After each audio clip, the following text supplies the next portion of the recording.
hati-hati sama jebakan podcast.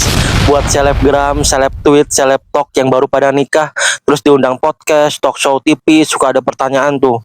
Apa sih kejelekan pasangan lo yang baru lo tahu?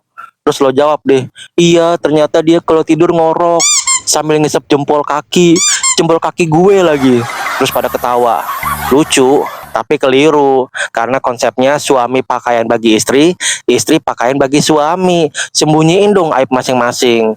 Mending jawab aja. Kejelekan. Dia sama kayak yang lain kok punya kekurangan. Tapi kalaupun gue punya kehidupan kedua dan bisa memilih menikah dengan siapa, gue akan tetap memilih menikahi dia dengan segala kekurangannya. Dan kami akan bermetamorfosa bersama dalam pelukan penuh romansa. Oh. Sepertinya sama, tatapannya sepertinya masih yang lama. Kau ajak bicara, seketika kembali ku jatuh.